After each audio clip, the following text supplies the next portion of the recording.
In this video, we're going to talk about how to configure your screens. Whether you're setting up a single output or configuring multiple screens, this video will guide you step by step. Let's get started. First, let's open the Configure Screens window.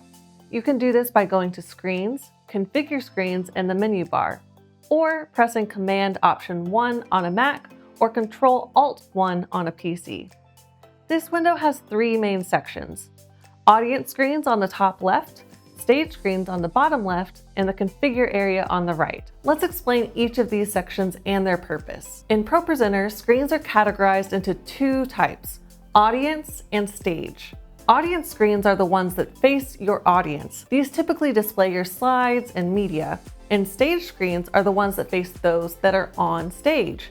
They can preview the audience screen as well as show additional elements such as timers and slide notes. You may hear them referred to as confidence monitors or fold-back screens. A screen is ProPresenter's digital representation of a display.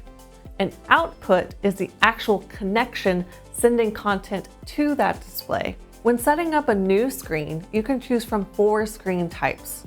Single screen sends one output to one screen. Mirrored screen sends one output to multiple screens. Grouped screen spreads an image across multiple displays, like a video wall, for example.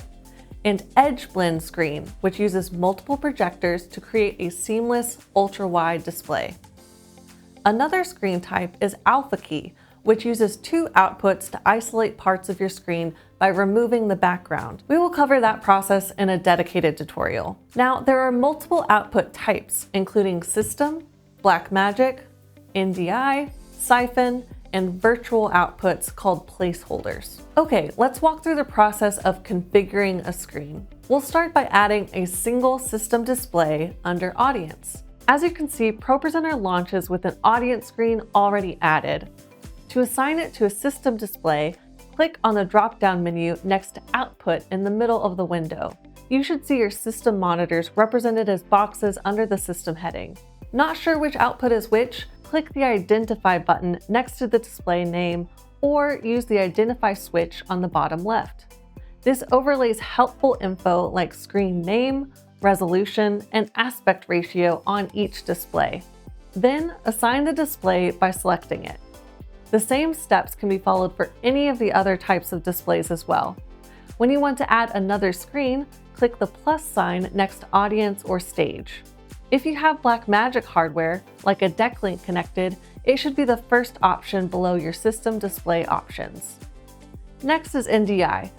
NDI stands for Network Device Interface, and it's a protocol that allows video and audio to be transmitted over your local network, typically to send an output to another computer. If you're on a Mac, the next option is Syphon.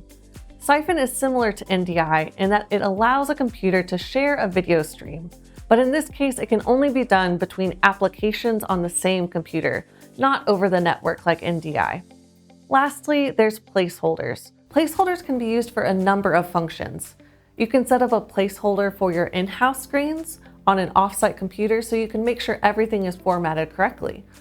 Lots of folks use placeholders for their live stream outputs as they don't usually need to be shown on an actual monitor. And placeholders can be set up under your stage screens for something like a multi-view, but we'll cover that in another video. Once you've added a screen, you can rename it, assign outputs, and customize settings.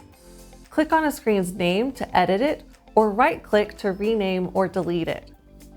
The switch next to Audience and Stage toggles your output. System screens can be toggled on or off, but SDI, Syphon, and NDI screens remain active anytime the program is launched. Okay, let's say you want to set up a system output that will be used for lower thirds going into a camera switcher for your live stream. In order to remove the background and only show the lower third content, the switcher may use chroma key to ignore the rest of the output. Typically, this is done using blue or green as a background. You can configure this right here in the Screens window. Simply check the screen color box and pick your preferred shade.